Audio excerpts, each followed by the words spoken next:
But for smaller organizations, it's even more difficult. So what we often see is that the topics of compliance, for example, are handed over to those people in the organization who remotely seem to have something to do in the area. So we've seen that in production where people are mainly and as a core part of their job concerned with environmental health and safety and worker safety topics. So it's like, aren't you dealing with chemicals? So you do that.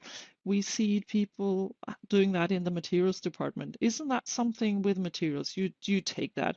We see it in quality. So it can be like not everywhere, but a large number of functions that can do that, and they get it on top of the job that they already have. It's not that they're sitting around having nothing to do, but they have their day filled with their chores in the job they were hired to do. They get added on another topic, which is take care of that compliance stuff. And then very often there's simply no time to really be following regularly on what's going on, what are the changes.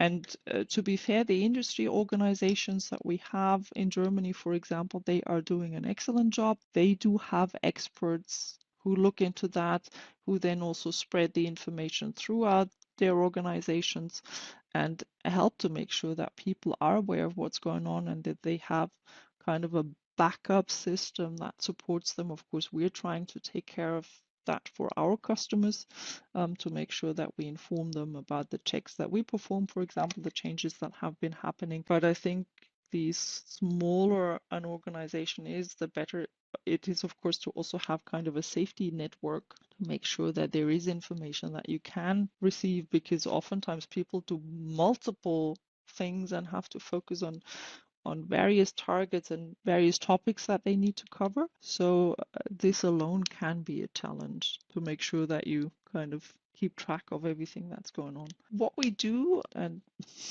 what I like calling that, is we help manage complexity in the area of product compliance or material compliance and product sustainability, because this is, of course, typically where it starts to get overwhelming.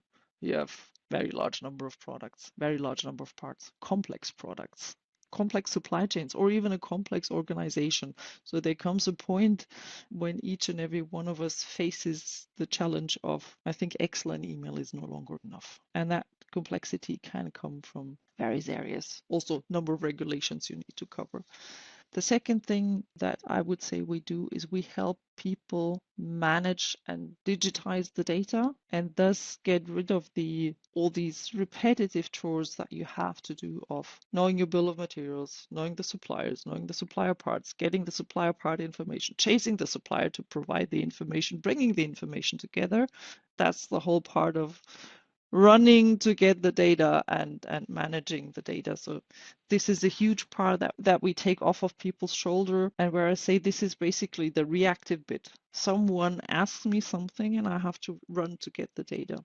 This is where we enable people to be active and then at the end of the day proactive. A very large chunk of the things that we do is actually in providing content to figure out, is there an issue or isn't there an issue? So it's not only in quotation marks, maybe it's not only getting the data, pulling the data together, digitizing the data, but there is another layer of know-how that's ingrained in the software of understanding what needs to be checked, what is regulated, how is it regulated, or if you look at LCA calculations or product carbon footprint calculations, how do I actually calculate that? What kind of data needs to go in there? How is that processed? What are principles I have to adhere to make sure I'm getting a reliable result? That is a large chunk. And then the last bit basically is the part of getting from reactive to being proactive.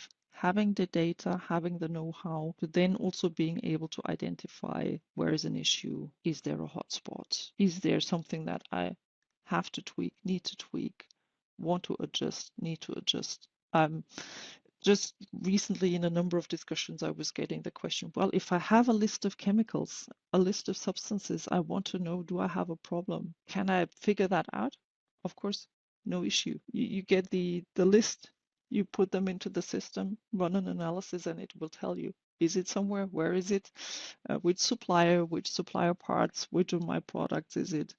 And then you can decide what you need to do in order to mitigate a risk, improve a product. Same applies to, of course, product carbon footprint. If we want to limit to that, saying what is actually the main impact on my product's carbon footprint, and what could, for example, an engineer do in the next round of development to make the carbon footprint smaller.